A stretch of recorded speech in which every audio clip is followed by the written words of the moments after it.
Hi. So the new crime bill that is being promoted and is very closely associated, of course, with the Home Secretary, Priti Patel, it's generating a lot of debate. Now, Patel has kind of cast herself in this image of Iron Lady, very conservative in areas you would expect conservatives to be conservative in, like crime. And I think there's something to be said for that. I want the Home Secretary to be tough.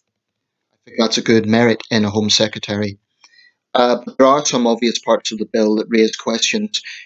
One area I do agree with feminist campaigners on, and it's not often I say that, but they are right to point out that it's absurd that the penalty for vandalising a statue is heavier potentially than the penalty for rape.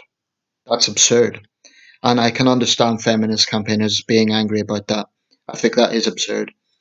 Um, but another aspect of this that was brought in, or rather why the bill was brought through, was to curtail more extreme protests or more disruptive protests, um, the likes of Extinction Rebellion.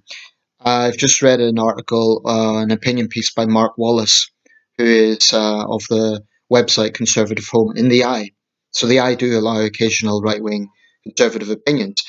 Um, and he was critiquing this. He gives a somewhat balanced viewpoint that he could understand why there would be a reason for courts to take a more robust line on more disruptive or more aggressive protests. But he raised also concerns about this stifling free speech. Theresa May has also weighed in and expressed concerns about it. So, clearly this is going to generate a lot of debate. I think with any new legislation, we need to be very, very meticulous in looking at all the details. And I've voiced a lot of concerns about. I haven't had a chance to make a video on this one yet. The Scottish crime bill, or sorry, the Scottish hate crime bill. It's just passed. One of my subscribers, I think it was you, Tomo, you raised my awareness of this, and that's very concerning. I immediately sent a message to him, to Yusuf, to express my concerns and my anger about that bill, because I do think it's being used as a way to stifle legitimate criticism of, for example, Islamic fundamentalism. He insists it isn't, but I'm not convinced by that. So any new bill does need to be heavily scrutinised. That goes without saying. By the same token, though, politicians are expected to act.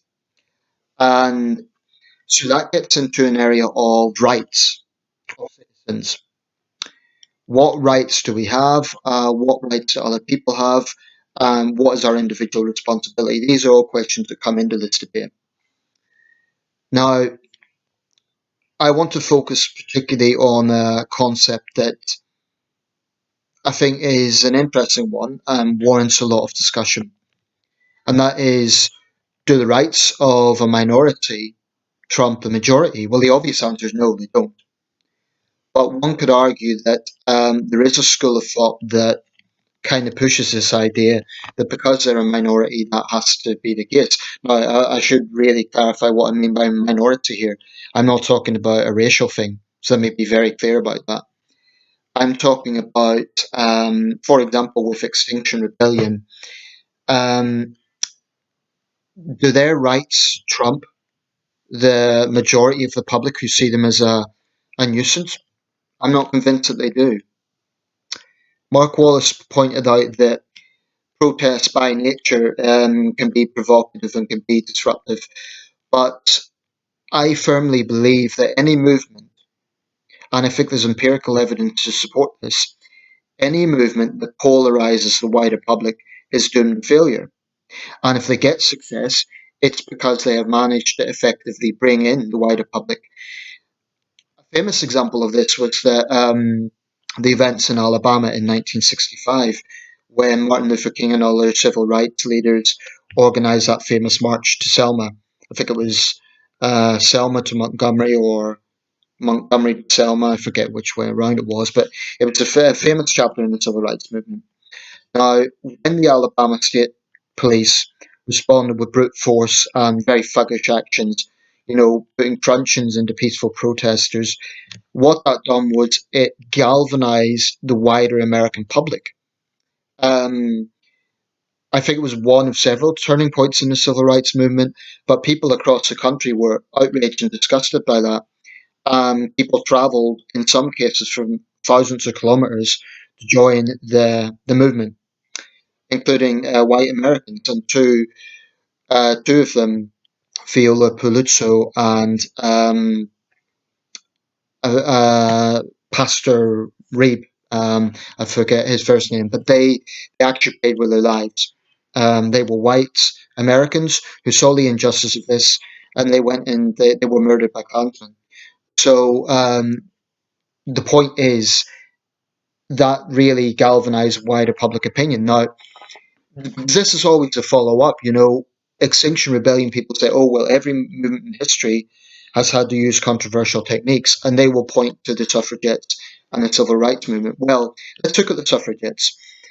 The fact of the matter is there were different schools of thought within the suffragette movement.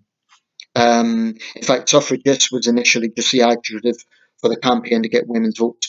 Suffragettes was a more militant term associated with those who were a bit more hardline. And let's face it, there were suffragettes who used violent tactics, including bombing MPs' homes, vandalism. In some cases, they put lives in danger. So I'm not convinced that those more extreme tactics actually helped the movement. If anything, they hardened public attitudes against them, including from many women. I think the suffragette movement eventually got success, and the Women's Equality Act was passed in 1918 for women with property, and then 1928 for all adult women, because of the hard work of those suffragettes who were lobbying for change, but not polarising the wider public. And by the way, there was a lot of men involved in the movement as well, who some of those men and women have been commemorated on the plinth of Millicent Fawcett in Parliament Square. Um, but this is a dishonesty, I think, from really disruptive protesters that it's the only way to do it. The only thing they will achieve is getting attention, but is it good attention? They can guarantee they'll get their names in the news. I guess you could argue they're successful in that sense. But this idea that it draws more awareness to the cause is, in my opinion, nonsense. Because, this idea that if Extinction Rebellion anarchists glue themselves to a building, then the wider public are going to think, oh, maybe they've got a point. Maybe we should, stop using certain fuels, or suddenly become green and start eating vegan food, and, you know, have that sort of radical change. No, people don't think like that. I think there's a fundamental failure of Extinction Rebellion to understand the public mindset. And the thing is, I don't think they really care. I don't think they actually want the majority of the public to change. That's the fundamental hypocrisy in their position. If they were really a movement that wanted change, they would be doing their best to get the public on side. But they're not. What do? They block roads, which stops people getting to hospital.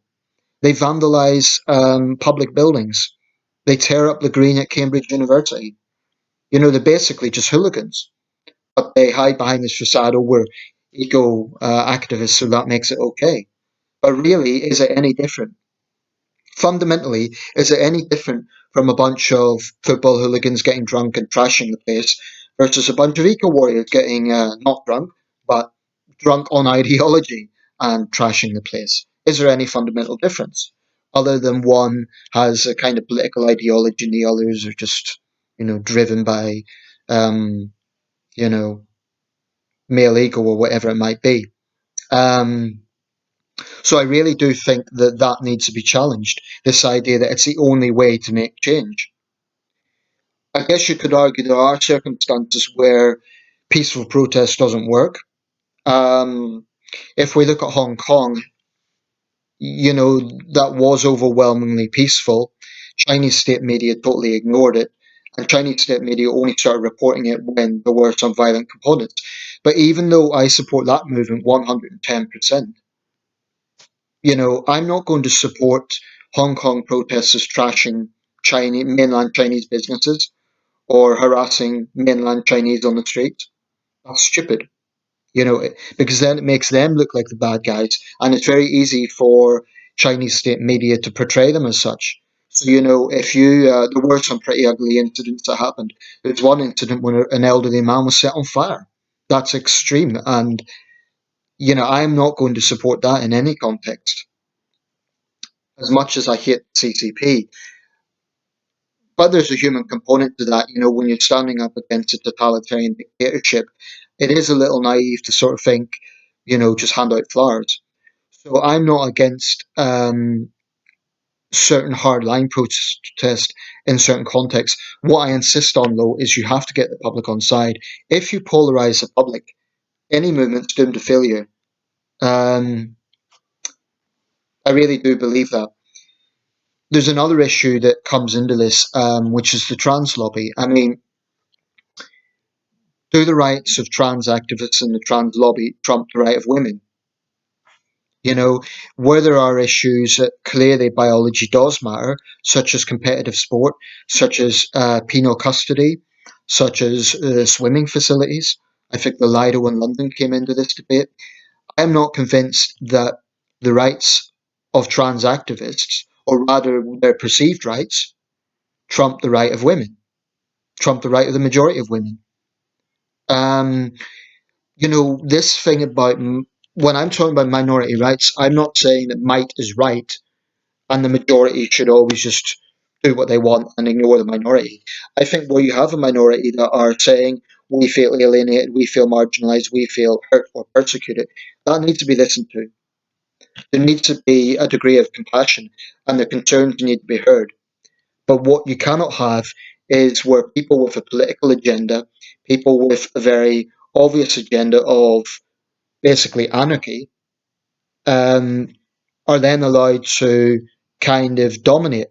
Um, I mean, with Black Lives Matter, for example, that's yet another instance of a movement that had some very valid arguments, but then it allowed itself to get hijacked by stupidity, by arguments like just defund the police as a whole.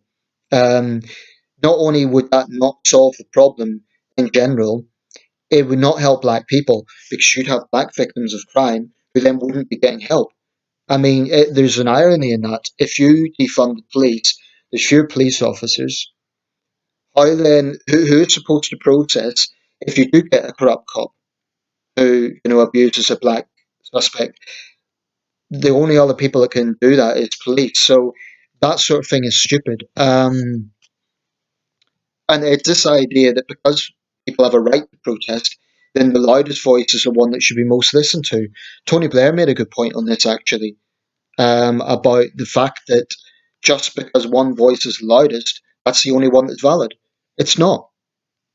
Um, so I really think that when it comes to rights, it's about individual rights and individual responsibility. This even crosses into areas like free speech.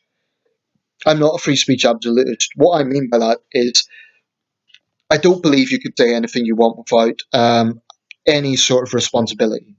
If you advocate violence, if you clearly threaten someone, then the argument about free speech is a problematic proposition because you're abusing that free speech. You know, in the Rwandan genocide, I think I've mentioned this before, Hutu power radio stations literally were fueling the atrocities by encouraging the listeners to literally murder the Tutsis. So anyone who says that unlimited free speech is harmless is being very naive. Um, I'm not a free speech absolutist because if I was a free speech absolutist, I would say anyone can say anything they want all the time without any sort of self control, without any sort of sense of responsibility. I think that's wrong. Um, but in society, ultimately, majority rights do trump minority rights. But I don't think it's a case of The majority has the rights, therefore let's ignore the minority. Rather, it should be a balancing act of saying everyone has rights and everyone has responsibilities. But what you get with the likes of Extinction Rebellion, they're saying we have rights, but we have no responsibilities. Or as they see it, their responsibility is to educate us, because the rest of us are ignorant, apparently. They're the only ones who know about climate change. They're the only ones who care. The rest of us are just peasants. We need to be educated because the superior wisdom of Extinction Rebellion trumps that. So what I say is your right to protest doesn't include the right to do actions, to commit actions which directly hurt the public. That isn't peaceful protest. So when they say they're being peaceful, that's disingenuous. They may not be using physical violence. They may not be punching people and throwing Molotov cocktails at the police. But I would argue that it isn't peaceful to cause deliberate stress and hurt to the public. That's not peaceful. Vandalism isn't peaceful. It's not peaceful. So stop calling it peaceful. Peaceful would be, peaceful isn't just the absence of violence. Peaceful is acting in a way that you're not hurting people. Um, that's my take. But I would be a bit wary about comparison to the American Civil Rights Movement, for example, because Martin Luther King and most of those other leaders knew they had to get wider public support. Now, you could argue, I guess, there was disruption insofar as they were breaking laws, in the sit-down protests and so on. But I think it's a different dynamic from what we have today. I think that's different from stopping people getting to hospital because they were bad laws to start off with. And I do believe in standing up against immoral laws. Anyway, that's my take. Everyone has rights, but you know what? Everyone also has responsibilities.